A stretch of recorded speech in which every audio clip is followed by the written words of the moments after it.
So this is where I got up to at the end of the last video. I've got a large blue ball which bounces around, and I've got my first person controller, and there's a bit of physics going on, so I can bounce into the ball and so on. What I want to do is make a game, obviously, and this isn't really a game at the moment.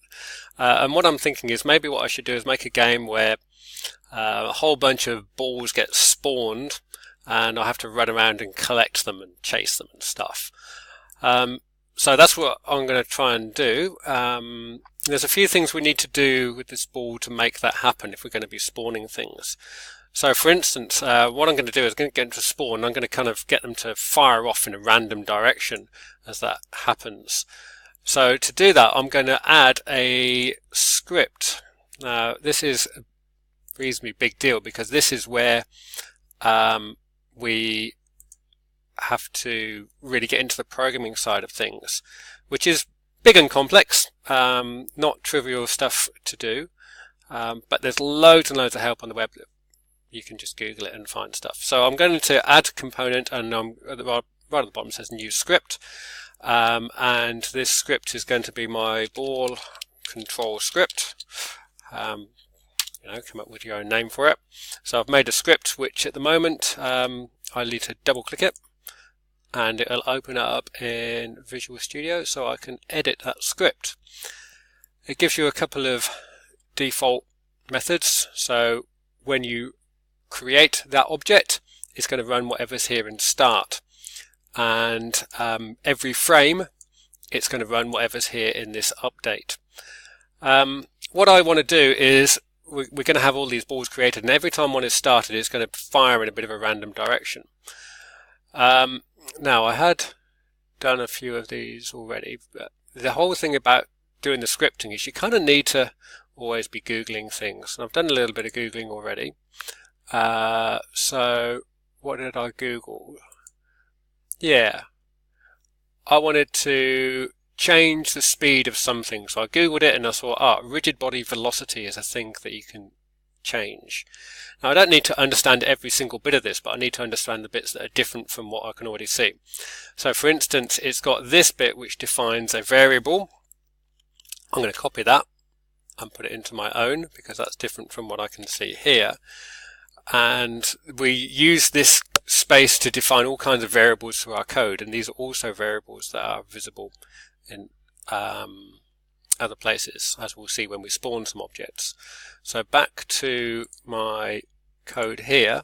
On the start it says get that component, the rigid body, which is that physics rigid body, which we need to make stuff happen. So I'm going to paste that into the start, and then in the update, is it on update? Back to here. Okay, and this is if we click the jump button, it does a jump. But I'm actually just going to take that line. I don't need it to be on a jump, I just want to do it right at the very beginning. So I'm going to bung this straight into the start as well. And so I've said we're going to change the velocity of that rigid body, a new vector 3. You see a lot of vector 3s because it's a three-dimensional world. You've got X, Y, Z coordinate. So your position, your rotation, your velocity, all have got three components. That's what I'm going to do here. And I'm going to have it as a random thing. I looked at random earlier. Math.random. Or maybe it wasn't math.random. You know what? I'm just going to put in here, they're all going to go in the same direction. They're going to go 5. X and Z are going to be 5, and then up a little bit 2. Actually, I just paused there. I wanted to look at the random thing, so I just did a quick Google, and random.range seems to be the thing. And here we can see we've got someone's made a new vector 3 with a random.range, and it's got a lowest to highest values. So I might as well just kind of copy and paste that exact bit there, because that's going to be perfect for what I want. Back into here, new vector 3, paste that there. So I actually don't want it to be the F means floating point number, by the way, which just means it's a decimal number. So from 0 to 10, from 0 to 10, and I'm also going to do the the Y is going to go left, right a little bit, but I won't go 0 to 10, I'll go 0 to 2. So we'll see this work when I'm going to save that. Maybe it'll work, maybe it won't. Hit play, and when we start now, we should see the ball fire off in a random direction, which it did. Let's just try it again and see if it'll do that again. Yeah, it just fired off in a random direction again. So the idea is going to have to be chasing these. Now, we're also going to have some collision stuff going on. I'm going to worry about that in a minute, not right now. But there's one thing that I want to just talk about is tagging. When you're colliding objects, you can do it in various ways, but they've got this system of tagging that makes it easy to see what you've collided with, for instance. Instead of, have you just hit a wall, or have you hit the monster or bullet or whatever. So this sphere, tag currently untagged, I'm going to add a tag. I'm going to add tag of, it's going to be the blue ball tag. Done. So the sphere's a bad name, isn't it? It didn't actually select that, so now that's a new tag and it's a blue ball. And let's just rename it. So it's got a name and it's got a tag as well. I might as well have them the same thing. I just find it convenient to be able to do that. Also, the FPS controller, that's me, currently untagged. There are some default tags. Player is a really useful default tag. A lot of things actually depend on it being the player tag for collisions and so on. So I've got my ball and I've got my first person shooter. Now I want to be spawning a whole bunch of these. Now the best way to do this is to create what's called the prefab. Remember, the FPS controller is a prefabricated object. I'm going to make my own prefabricated object. So I click down here, right click, and I'm going to create a prefab, which I'm going to call blue ball prefab. Just bring prefab in the name so I can remember. I might put some folders in here later. Don't have to do that right now. So I've got my prefab, which has got nothing in it. But if I just take the object that I created, the blue ball, with all the properties that I want it to have, the script and the color and the tag and all the rest of it, and drag it down to that blue ball prefab, I've now got a prefabricated object down here which I can do all sorts with. So this is a standardish kind of Unity thing to do, is you define an object and then you can instantiate them all over the place and so on. So I'm going to need something that does all of the spawning and so on. So I'm going to create an empty object, which is going to be called the ball spawner. Why not? Just because that's going to have a script attached to it that's going to do the things that I want. So that's currently, it's dropped in a funny position. Why would it put it there, eh? I'll put it at 2, 2, and 1. So it's going to be spawning just above the ground. So the ball spawner is just an empty object. We can't see anything, but I'm going to have a script component. So new script, and I'm calling it spawn ball.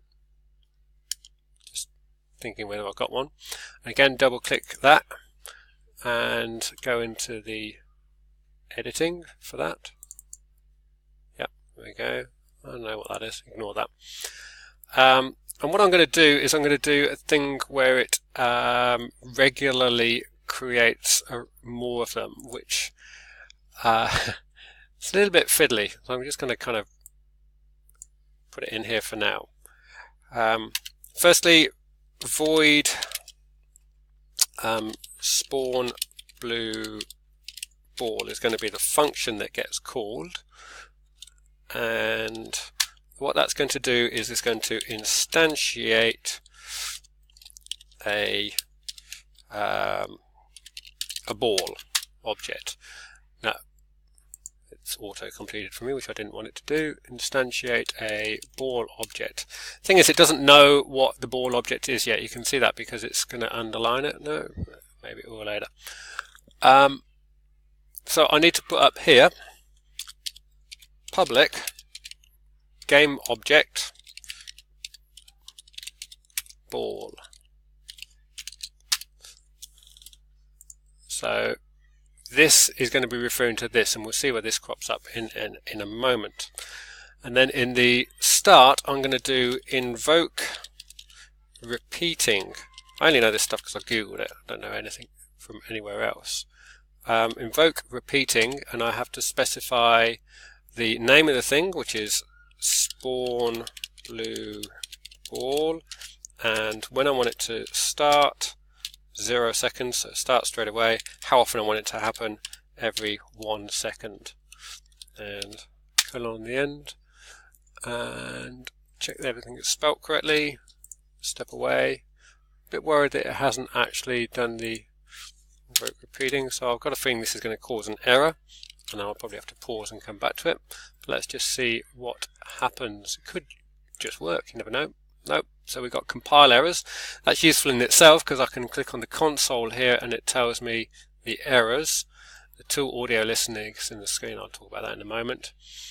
It says game object could not be found. That's because probably a capitalization thing. Public game object, maybe.